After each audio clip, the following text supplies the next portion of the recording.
Hello, friends. This is Dave Hurwitz, executive editor at ClassicsToday.com. I'm trying to get my shirt together here because you can order this in the ClassicsToday.com merchandise store on the homepage of ClassicsToday.com. Feel free to go over and get one. Isn't this great? It's this lovely lime green color.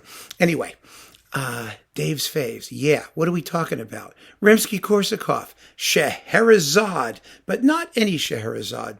This is actually a talk that has a didactic purpose. That purpose is trying to explain to you, when should you duplicate? You know, we're classical music people, we all listen to the same stuff. There are 400 recordings of everything that's part of the standard repertoire. And you're probably going to wind up with more than one. And you want to have a reason to get another one. And I'm starting with Scheherazade to initiate this conversation because this question of duplication, because you want to have performances that are sufficiently different so as to justify listening to the piece all over again, right? And one guy who you can almost always count on to deliver difference is Leopold Stokowski. Here he is doing Scheherazade. Now, he recorded Scheherazade at least 4 or 5 times. And this is the second to last. This is on Decca. It was a Decca Phase 4 recording. Phase 4 meant it had 7,000 mics and it was all artificially mixed and designed to be a hi-fi sonic spectacular, which it largely is in a completely artificial way. But it's a good artificial way. Let me explain to you why Stokowski is a wonderful person to start your duplicating habit with. He was nuts. That's really the basic thing.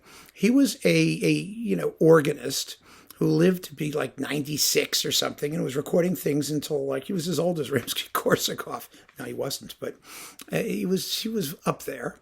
And he was the ultimate musical, what we call chord guy, interested in orchestral sonority, in texture, in sound, and he would do absolutely anything to get what he wanted, including rewriting the entire piece to meet his standard of sonic sumptuousness. And he does it to Scheherazade. For example, Scheherazade does not have a part for a xylophone. Well, it does here. In the second movement, when the woodwinds are going ya da da da da da da dum bum ba da da da da da dum ya da da da da da da da da dum, well, there's a xylophone right there, clacking away. God knows why.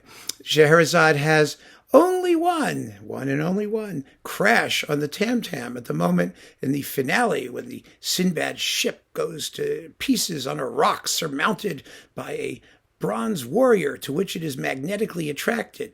Now, music cannot, in fact, describe all of that, but a shipwreck it can do, and quite wonderfully. The thing is, Stokowski thought the piece would sound so much better if you threw a few other whacks on the tam-tam in there. And so, yes, there they are.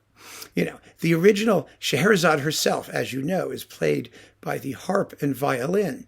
And Rimsky-Korsakov's markings are actually rather austere. You know, it's harp thwong, da da da da da da da da da da da da da thwong. Very gentle, very very mysterious, very demure even. Well, this Scheherazade is not demure. This Scheherazade is a hooker. I mean, this Scheherazade, you can understand just why the Sultan wanted to keep her around. Oh boy, oh yeah. I mean, she's harp thwap. Thwap. Oh my goodness. Yummy, yummy, yummy. Incredible.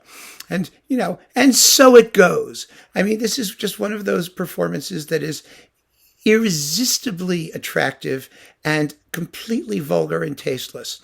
If vulgar and tasteless is how you respond to that kind of gussying up of the orchestral texture.